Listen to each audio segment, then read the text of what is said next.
Have you ever made a snap decision that you later regretted? Or felt so confident about something, only to find out you were completely wrong? What if I told you that these moments aren't just random mistakes, but are actually hardwired into the very way your brain works? This is the world of Thinking, Fast and Slow, the groundbreaking book by Nobel Prize-winning psychologist Daniel Kahneman. In this video, we're going to take a deep dive into the revolutionary ideas from this book. We'll explore the two systems that rule our minds, the powerful illusions that make us feel smarter than we are, and how these hidden forces shape everything from our personal choices to the entire global economy. Kahneman's central idea is that our minds are governed by two different systems. He calls them System 1 and System 2. System 1 is our fast thinking. It's intuitive, automatic, and emotional. It's the part of our brain that lets us instantly recognize a friend in a crowd, or feel a pang of fear when we see a spider. System 1 is a legacy of our evolutionary past, designed to make quick judgments and decisions to ensure our survival. It's incredibly efficient, but it's also prone to biases and systematic errors. System 2, on the other hand, is our slow thinking. It's deliberate, logical, and requires conscious effort. This is the part of our brain we use when we're solving a complex math problem or carefully weighing the pros and cons of a major life decision. System 2 is our inner rationalist, but it's also lazy. It takes a lot of energy to engage System 2, so our brains prefer to rely on the shortcuts of System 1 whenever possible. The story of these two systems is really the story of one of the greatest partnerships in the history of science. Daniel Kahneman, a psychologist who was fascinated by the flaws in human judgment, and Amos Tversky, a charismatic and brilliant mathematical psychologist. They were polar opposites in personality, but they shared a deep curiosity about the same question. Why do we, as humans, make so many irrational decisions? For years, they would meet, talk, and write, often for hours on end, dissecting the quirks of their own thinking. Their collaboration was so intense, it was described as being more than a marriage. And together, they uncovered a whole zoo of cognitive biases that affect us all. One of the most famous is the conjunction fallacy, which they revealed with a simple story. Meet Linda. She is 31 years old, single, outspoken, and very bright. She majored in philosophy. As a student, she was deeply concerned with issues of discrimination and social justice, and also participated in anti-nuclear demonstrations. Now, which is more probable? 1. Linda is a bank teller. 2. Linda is a bank teller and is active in the feminist movement. Over 85% of people choose the second option. And yet, logically, it must be wrong. Think about it. The group of feminist bank tellers is a subset of the larger group of bank tellers. It is simply not possible for a subset to be more probable than the whole. So why do we get it so wrong?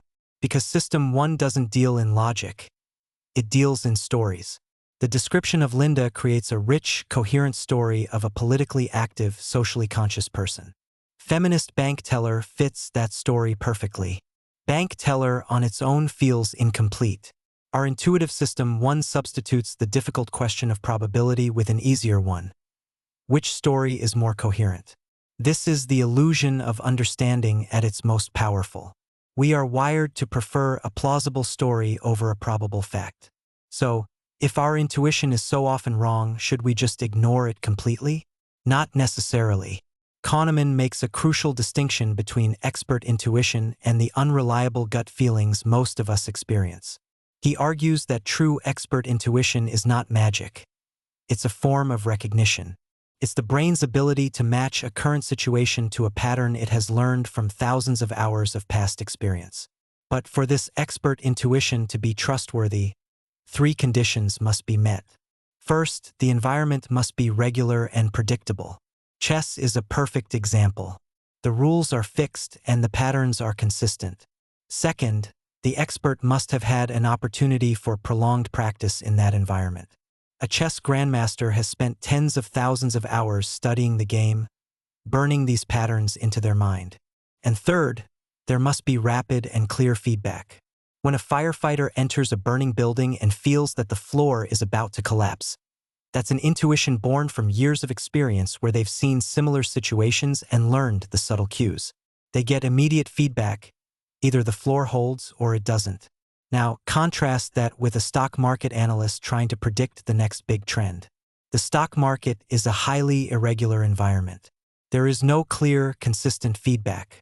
An analyst can make a great call and lose money due to a random event, or make a terrible call and get lucky.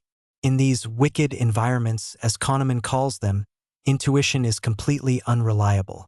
And for most of the complex decisions we make in our lives, we are operating in wicked environments. And this brings us to the world of capitalism. If our intuition is so flawed, how does our economic system function at all? Kahneman's answer is both surprising and profound.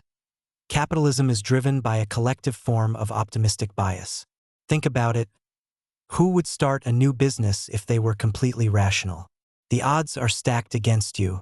But entrepreneurs are often driven by an almost delusional optimism, a belief that they are the exception to the rule. This overconfidence, while irrational, is the engine of innovation and economic growth. It's the fuel that encourages people to take risks, to invent new technologies, and to build new companies. But there's a dark side. Our cognitive biases can also lead to disastrous economic consequences. The 2008 financial crisis, for example, was fueled by a collective illusion of validity. Investors, bankers, and ratings agencies were all supremely confident in their models and their ability to manage risk. They ignored the warning signs that the housing market was a bubble waiting to burst, a classic case of confirmation bias and overconfidence on a massive scale. Kahneman also introduced prospect theory, which won him the Nobel Prize. It shows that we don't make decisions based on rational calculations of value, but on our feelings about gains and losses. And the key insight is that we feel the pain of a loss about twice as much as we feel the pleasure of an equivalent gain. This loss aversion makes us irrationally risk-averse in some situations, and surprisingly risk-seeking in others, especially when we're trying to avoid a sure loss. Finally, Kahneman asks us to consider our two selves: the experiencing self and the remembering self. The experiencing self is the one that lives in the present moment, feeling pleasure and pain as they happen. The remembering self is the one that looks back, creates stories, and makes decisions about the future. And here's the twist. The remembering self is in charge, but it doesn't remember our experiences accurately. It focuses on the peak moments, the best or worst parts, and the end. This is called the peak-end rule. A 2-week vacation could be 90% pleasant, but if it ends with a stressful flight cancellation, your remembering self might label the whole trip as negative. This has profound implications for how we think about happiness and well-being. Thinking Fast and Slow is more than just a book. It's a user's manual for the human mind. It reveals the hidden biases that shape our decisions and gives us the tools to recognize and, hopefully, overcome them. By understanding the two systems that rule our minds, we can learn to be more deliberate in our choices, more humble in our judgments, and more aware of the illusions that can lead us astray. So the next time you have a gut feeling, take a moment to pause and ask yourself, is this system one talking? Or have I really engaged system two? The answer could make all the difference.